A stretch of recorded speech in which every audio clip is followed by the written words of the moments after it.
दुसरी एक गोष्ट आपल्या सर्वांना आनंदाने सांगायची की नीरा देवधर या रखडलेल्या प्रकल्पाला आणि रद्द झालेलं हे कॅनॉल शरद पवार आणि त्यांच्या कुटुंबियांनी जाणीवपूर्वक बारामतीकडं पाणी वळवण्याकरता हा प्रोजेक्ट चुकीचे रिपोर्टिंग केलं होतं की 50% जास्त धरण भरू शकणार नाही.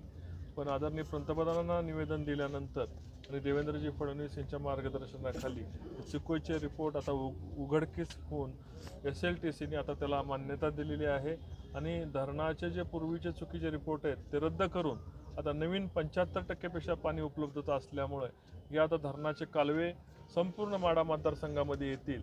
हे जे पाप रामराजे नाईक निंबाळकर आणि शरद पवार आणि त्यांच्या सगळ्या बगलबच्च्यांनी केलं होतं ते पाप या दिवाळीच्या निमित्ताने मिटवताना मला खासदार म्हणून मला त्याचा अभिमान आहे. याची स्वतंत्र चौकशी करण्याची मागणी आपण करणार. ज्या पद्धतीचे चुकीचे रिपोर्ट यांनी केले होते इरिगेशनच्या अधिकाऱ्यांना हाताशी धरून त्याच्यामुळे 20 वर्ष झालं धरण बांधून पूर्ण होऊन सुद्धा पाणी शेतकऱ्यांना पोचू शकलं नाही.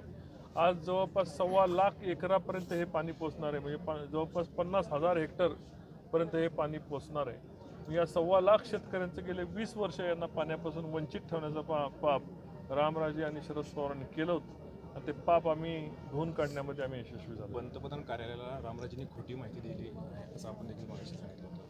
पंतप्रधान कार्यालयाला इरिगेशन डिपार्टमेंटनी खोटी माहिती दिली होती की या धरणामध्ये हे धरण भरत नाही, 50% कमी पाण्याची उपलब्धता आहे अशी माहिती CWCला आणि AIBPला पूर्वी दिली होती.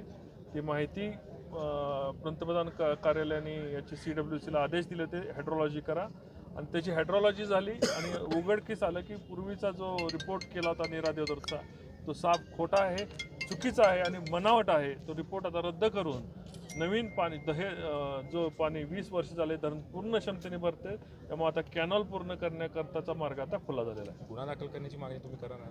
निश्चितपणे या ज्या अधिकाऱ्यांनी याच्यामध्ये घोटाळा केला होता आणि या जवळपास 20-25 लाख शेतकऱ्यांना याच्यापासून वंचित ठेवलं होतं यांच्याकडे चौकशी करून यांच्यावर गुन्हा दाखल करण्याची आम्ही मागणी करणार.